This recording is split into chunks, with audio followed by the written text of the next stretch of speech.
റബ്ബിന് വേണ്ടി നോമ്പ് പിടിക്കാൻ പറ്റൂലല്ലോ, ഇനി എന്റെ റബ്ബിന് വേണ്ടി ഖുർആൻ ഓതാൻ പറ്റൂലല്ലോ, ഇനി എന്റെ റബ്ബിന് വേണ്ടി നന്മ ചെയ്യാൻ പറ്റൂലല്ലോ.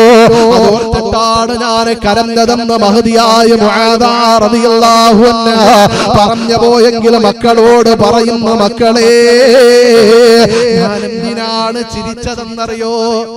ഞാൻ എന്തിനാണ് ചിരിച്ചതെന്നറിയോ? ഫനളർതു ഇലാ സൗജി അബൂ സുബാഹ, എന്റെ പ്രിയപ്പെട്ട ഭർത്താവ് അബൂ സുബാഹ മരണപ്പെട്ടു പോയി. എന്റെ ഭർത്താവ് എന്റെ മുമ്പിൽ വന്ന് നിന്നിട്ട് എന്നെ കൈകാട്ടി വിളിക്കുന്നു. പള്ളിത്തടുക്കയിൽ വന്ന പ്രിയപ്പെട്ടവരെ, നിങ്ങളുടെ ഉമ്മ മരണപ്പെട്ടു പോയിട്ടുണ്ടെങ്കിൽ, നിങ്ങളുടെ ഉപ്പ മരണപ്പെട്ടു പോയിട്ടുണ്ടെങ്കിൽ, നിങ്ങളുടെ സക്കറാത്തിന്റെ അവസ്ഥയിൽ നിങ്ങളുടെ ഉമ്മ വന്നിട്ട് നിങ്ങളെ കൈകാട്ടി വിളിക്കും, നിങ്ങളുടെ ഉപ്പ വന്നിട്ട് നിങ്ങളുടെ കൈകാട്ടി വിളിക്കും.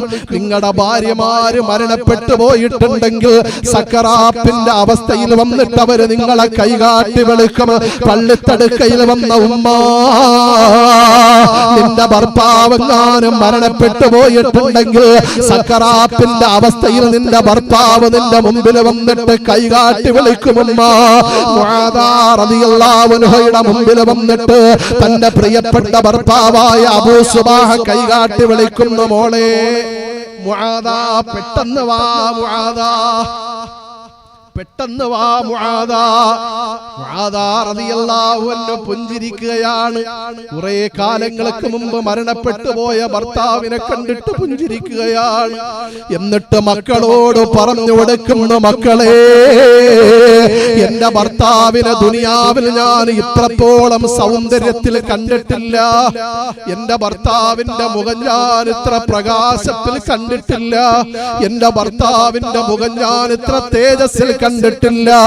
എന്തോരു തേജസ്സെന്നറിയോ, എന്തോരു പ്രകാശമെന്നറിയോ, എന്തോരു വെളിച്ചമെന്നറിയോ. എന്നിട്ട് മുആദ റളിയല്ലാഹു അൻഹു മക്കളോട് പറഞ്ഞു കൊടുക്കുന്ന, മക്കളെ, എന്റെ ഭർത്താവ് ദുനിയാവിൽ ഇതുപോലത്തെ വസ്ത്രം ധരിച്ചിരിക്കുന്നത് ഞാൻ കണ്ടിട്ടില്ല. എന്ത് പ്രകാശമാണ് ആ വസ്ത്രത്തിന്! അത് സ്വർഗത്തിന്റെ വസ്ത്രമായിരുന്നു. എന്നിട്ട് മുആദ റളിയല്ലാഹു അൻഹു മക്കളോട് പറഞ്ഞു കൊടുക്കുന്ന, മക്കളെ, എന്റെ ഭർത്താവ് ഒരു തട്ടമെടുത്തിട്ട് എന്നെ കാണിച്ചു തരികയാണ്. സക്കറാത്തിന്റെ അവസ്ഥയിൽ ഭർത്താവ് വന്നിട്ട് ഭാര്യയോടൊരു തട്ടം കാണിച്ചു കൊടുക്കുന്നു. ആ തട്ടത്തിന് വല്ലാത്ത പ്രകാശമാണ്, ആ തട്ടത്തിന് വല്ലാത്ത തേജസ്സാണ്. എന്നിട്ട് ഭർത്താവ് ഭാര്യയോട് പറഞ്ഞു കൊടുക്കുന്നു, മോളെ, ഈ തട്ടം ആര് തന്നതെന്നറിയോ? അല്ലാഹു തന്നതാണ്. ഈ തട്ടം എവിടെയുള്ള തട്ടമെന്നറിയോ? മിനൽ ജന്ന, ഇത് സ്വർഗത്തിൽ നിന്നുള്ള തട്ടമാണ്. ഇത് ആർക്ക് വേണ്ടിയുള്ള തട്ടമെന്നറിയോ? മോളെ, നിനക്ക് വേണ്ടി അല്ലാഹു തന്നതാണ്. ഒന്ന് പെട്ടെന്ന് വാ മുആദ, പെട്ടെന്ന് വാ മുആദ, നിന്നെ ഈ തട്ടം കൊണ്ട് ഞാനൊന്ന് പൊതിയട്ടെ മുആദ. അത് കണ്ടിട്ടാണ് മഹദിയായ മുആദ റളിയല്ലാഹു അൻഹു പുഞ്ചിരിയോടെ ഈ ലോകത്ത് നിന്ന് വിട പറഞ്ഞത്. പള്ളിപ്പടുക്കയിൽ വന്ന പ്രിയപ്പെട്ട ഉപ്പ, ആയുസിന്റെ എത്ര വയസ്സാണ് കഴിഞ്ഞു പോയതുപ്പ. പള്ളിത്തടുക്കയിൽ വന്ന പ്രിയപ്പെട്ട ഉമ്മ, എത്ര വയസ്സാണ് കഴിഞ്ഞു പോയതുമ്മ. ഇനിയെങ്കിലും ജീവിതത്തിൽ മാറ്റം വരണ്ടേ ഉമ്മ, ഇനിയെങ്കിലും ആഖിറത്തിലേക്ക് അടുക്കണ്ടേ ഉപ്പ, ഇനിയെങ്കിലും മരണചിന്ത നമ്മുടെ ഹൃദയത്തിൽ വരണ്ടേ ചെറുപ്പക്കാരെ, ഇനിയെങ്കിലും അല്ലാഹുവിന്റെ പള്ളിക്കകത്ത് കയറണ്ടേ യുവാക്കളെ, ഇനിയെങ്കിലും അല്ലാഹുവിന് വേണ്ടി നമസ്കരിക്കണ്ടേ പ്രിയപ്പെട്ടവരെ, ഇനിയെങ്കിലും അല്ലാഹുവിനെ അനുസരിച്ച് പരിശുദ്ധമായ ദീനിന്റെ നിയമങ്ങളനുസരിച്ച് ജീവിക്കണ്ടേ സഹോദരങ്ങളെ, സഹോദരിമാരെ. അല്ലാഹുവേ, ഞങ്ങളുടെ മരണസമയത്ത് സ്വർഗം കണ്ട് പുഞ്ചിരിയോടെ മരണപ്പെടാ ഈ മജ്‌ലിസിൽ വന്നിരിക്കുന്ന ഞങ്ങൾക്ക് നീ തൗഫീഖ് നൽകണേ അല്ലാഹ്. റളിയല്ലാഹു അൻഹ പറയാണ്, എന്റെ സക്കറാത്തിന്റെ അവസ്ഥയിൽ എന്റെ ഭർത്താവ് വന്നിട്ട് എന്നെ കൈകാട്ടി വിളിച്ചു.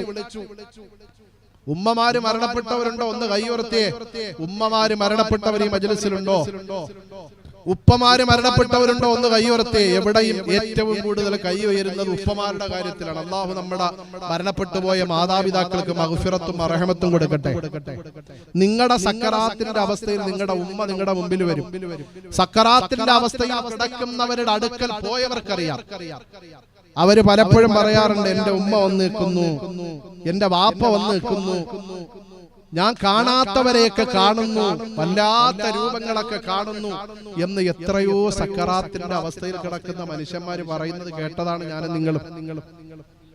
ആ അവസ്ഥയിൽ നമ്മുടെ ഉമ്മ വരും, നമ്മുടെ ഉപ്പ വരും. നല്ല രീതിയിൽ വരണം. പക്ഷെ ഇബ്ലീസും ഉപ്പായുടെ കോലത്തിൽ വരും. അവിടെയാണ് നമ്മൾ തിരിച്ചറിയേണ്ടത്. ഇബ്ലീസ് ഉമ്മായുടെ കോലത്തിൽ വരും. ഇബ്ലീസ് നമ്മുടെ വേണ്ടപ്പെട്ടവരുടെ കോലത്തിൽ വരും. മരണത്തിന്റെ സമയത്ത് എത്ര വെള്ളം കുടിച്ചാലും തീരാത്ത ദാഹമാണ്. സമുദ്രത്തിന്റെ വെള്ളം മുഴുവനും കുടിച്ചാലും തീരാത്ത ദാഹം. ആ സമയത്ത് ഇബ്ലീസ് ഒരു കൂജ കാട്ടിത്തരും, ഒരു കോപ്പ, ഒരു കപ്പ് കാണിച്ചു തരും. എന്നിട്ട് പറയും, ഇതിനകത്ത് വെള്ളമാണ്, നീ എനിക്ക് വേണ്ടി ഒരു സുജൂദ് ചെയ്താൽ ഈ വെള്ളം നിനക്ക് കുടിക്കാൻ തരാം. ഈമാൻ ഇല്ലാത്തവരാണെങ്കിൽ, അള്ളാഹുവിനെ അറിഞ്ഞ് ആരാധിക്കാത്തവരാണെങ്കിൽ, അള്ളാഹുവിനെ അനുസരിച്ച് ജീവിക്കാത്തവരാണെങ്കിൽ ആ സമയത്ത് നമ്മൾ ഇബ്ലീസിന്റെ വാക്ക് കേട്ട് ഇബ്ലീസിന് സുജൂദ് ചെയ്ത് ദുനിയാവിൽ നിന്ന് ഈമാൻ ഇല്ലാതെ മരണപ്പെടേണ്ടി വരുമെന്ന് ഹബീബായ നബി മുഹമ്മദ് മുസ്തഫ സല്ലല്ലാഹു അലൈഹി വസല്ലം. അല്ലാഹു ഈമാനോടെ മരണപ്പെടാൻ ഇവിടെ വന്നിരിക്കുന്ന എനിക്കും നിങ്ങൾക്കും തൗഫീഖ് നൽകട്ടെ എന്ന് ആത്മാർത്ഥമായി ദുആ ചെയ്യുക. അതുകൊണ്ട് മനുഷ്യത്വം മരവിച്ചുപോയ ഈ കാലഘട്ടത്തിൽ, മനുഷ്യനെ കൊന്നൊടുക്കുന്ന ഈ കാലഘട്ടത്തിൽ നമ്മൾ കണ്ടതല്ലേ ഇന്നലെ കാശ്മീരിന്റെ പരിസരത്ത് പുൽഗാമ എന്ന് പറയുന്ന പ്രദേശത്ത് തീവ്രവാദികളാൽ കൊല്ലപ്പെട്ടു പോയത് 28 സഹോദരങ്ങളാണ്, സഹോദരിമാരാണ്.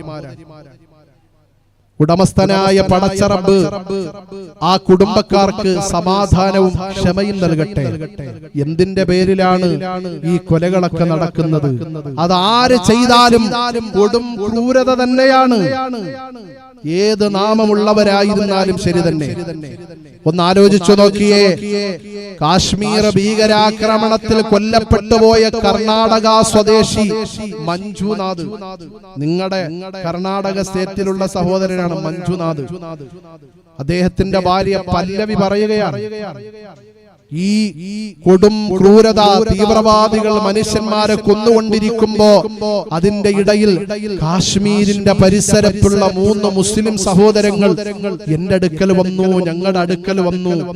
എന്നിട്ട് അവര് ഞങ്ങളെ രക്ഷപ്പെടുത്തി കൊണ്ടുപോകുന്ന സമയത്ത് ബിസ്മില്ലാ ബിസ്മില്ലാ ബിസ്മില്ലാ എന്ന പരിശുദ്ധമായ വാക്ക് പറഞ്ഞ് ഞങ്ങളെ ഒരു സഹോദരിയെ പോലെ കണ്ട്, സഹോദരനെ പോലെ കണ്ട് ആ തീവ്രവാദികളുടെ ഇടയിൽ നിന്ന് ഞങ്ങളെ രക്ഷപ്പെടുത്തി കൊണ്ടുപോയി എന്ന് ആ പ്രിയപ്പെട്ട സഹോദരി പറഞ്ഞെങ്കിൽ ഇതാണ് മനുഷ്യത്വം. മതങ്ങൾക്കും അപ്പുറം, ആദർശങ്ങൾക്കും അപ്പുറം മനുഷ്യന്റെ ജീവനാണ് ഞാനും നിങ്ങളും വില കൊടുക്കേണ്ടത് എന്ന ബോധ്യം എനിക്കുണ്ടാകട്ടെ, നിങ്ങൾക്കുണ്ടാകട്ടെ. എന്തിന്റെ പേരിലായിരുന്നാലും കാശ്മീരിന്റെ പരിസരത്ത് കൊല്ലപ്പെട്ടുപോയ സഹോദരങ്ങൾ അവരറിഞ്ഞില്ലല്ലോ ഇത് ഞങ്ങളുടെ അവസാനത്തെ യാത്രയാണെന്ന്. അതിൽ ഏറ്റവും നൊമ്പരമായത് വിവാഹം കഴിഞ്ഞ് 6 ദിവസമേ ആയിട്ടുള്ളൂ. വിവാഹം കഴിഞ്ഞ് 6 ദിവസം മധുവിധു ആഘോഷിക്കാൻ പോയ ഭർത്താവിനെ കൊന്നുകൊണ്ടിരിക്കുമ്പം ഭാര്യ പറഞ്ഞു, കൊല്ലല്ലേ കൊല്ലല്ലേ എന്ന് പറഞ്ഞിട്ട് ഭർത്താവിന്റെ മൃതശരീരത്തിന്റെ മുമ്പിൽ നിസ്സഹായതയോടെ ഇരിക്കുന്ന ഒരു പെണ്ണിന്റെ ഫോട്ടോ ഇന്നലെയും ഇന്നും നമ്മൾ കണ്ടുകൊണ്ടിരിക്കുകയാണ്. അല്ലാഹു ഉടമസ്ഥനായ പടച്ചറബ കുടുംബങ്ങൾക്കൊക്കെ സമാധാനം നൽകട്ടെ. നമുക്ക് ദുആ ചെയ്യാനല്ലേ പറ്റൂ. ഇന്ത്യ മഹാരാജ്യത്ത് ഈ ഒരു കൊടും ഭീകരവാദം നടക്കുമ്പോ, തീവ്രവാദം നടക്കുമ്പോ ഇവിടത്തെ കേന്ദ്ര ഗവൺമെന്റിനോട് പറയാനുള്ളത്, ആരായിരുന്നാലും ശരി തന്നെ അവരെ നിയമത്തിന്റെ മുമ്പിൽ കൊണ്ടുവന്നിട്ട് തക്കതായ ശിക്ഷ കൊടുത്തില്ല എങ്കിൽ ഇന്ത്യ മഹാരാജ്യത്തുള്ള ജനാധിപത്യ ബോധ മൂല്യമുള്ള ഇവിടത്തെ മനുഷ്യന്മാർ അതിനെതിരെ ശക്തമായി പ്രതികരിക്കണം. കാരണം നടുങ്ങിയത് ഇന്ത്യ മഹാരാജ്യം മാത്രമല്ല, ലോകം മുഴുവനുമാണ്.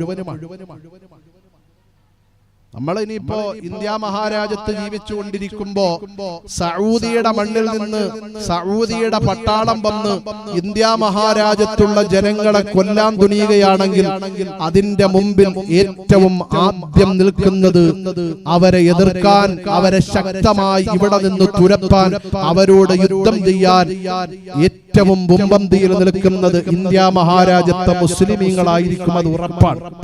അത് ഏത് രാഷ്ട്രത്തു നിന്ന് വന്നാലും ശരി തന്നെ അവരെ എതിർക്കാൻ ആദ്യം മുമ്പന്തിയിൽ നിൽക്കുന്നത് മുസ്ലിമീങ്ങളായിരിക്കും.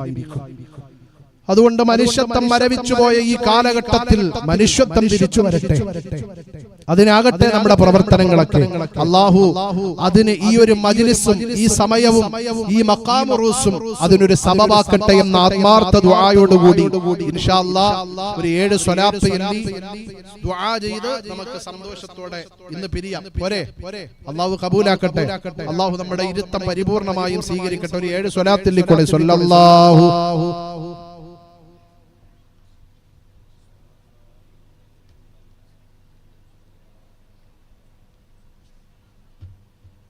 സല്ലല്ലാഹു അലൈഹി വസല്ലം. സല്ലല്ലാഹു അലാ മുഹമ്മദ് സല്ലല്ലാഹു അലൈഹി വസല്ലം.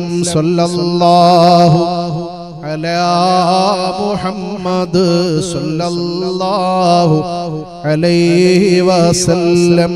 സല്ലല്ലാഹു അലാ മുഹമ്മദ് സല്ലല്ലാഹു അലൈഹി വസല്ലം. സല്ലല്ലാഹു അലാ മുഹമ്മദ് സല്ലല്ലാഹു അലൈഹി വസല്ലം. സല്ലല്ലാഹു അലാ മുഹമ്മദ് സല്ലല്ലാഹു അലൈഹി വസല്ലം. സല്ലല്ലാഹു അലാ മുഹമ്മദ് സല്ലല്ലാഹു അലൈഹി വസല്ലം. അല്ലാഹുമ്മ സ്വല്ലി അലാ മുഹമ്മദ് വൽ ആലി അഹ്ലിൽ ബൈത്തി സല്ലിം. ഇവിടെ വന്നപ്പോ എനിക്ക് വേണ്ടപ്പെട്ട കുറച്ച് സഹോദരങ്ങൾ, ഒന്ന് നമ്മുടെ പ്രിയപ്പെട്ട അബ്ദുള്ള ഉസ്താദ്, അദ്ദേഹം എന്നെ വിളിക്കുകയും പരിപാടിക്ക് പങ്കെടുക്കണമെന്ന് ഓർമ്മപ്പെടുത്തുകയും ഇന്ന് കാസർഗോഡ് വന്നപ്പോ അവിടെ വന്ന് എന്നെ കൊണ്ടുവന്നിട്ട് ഇനി തിരിച്ചെന്നെ അവിടെ കൊണ്ടാക്കി തരുന്നതും പ്രിയപ്പെട്ട അബ്ദുള്ള ഉസ്താദാണ്. അല്ലാഹു ഉസ്താദിന്റെ ഇൽമിൽ ബറക്കത്ത്, എല്ലാവിധ ബറക്കാത്തുകളും ഖൈറാത്തുകളും നിഅമാത്തുകളും ആ പ്രിയപ്പെട്ട ഉസ്താദിനും കുടുംബത്തിനും അല്ലാഹു നൽകുമാറാകട്ടെ. അതുപോലെ ഈ പരിപാടിയുടെ അധ്യക്ഷനായിരിക്കുന്ന പ്രിയപ്പെട്ട ഹാജി സാഹിബ്, അതുപോലെ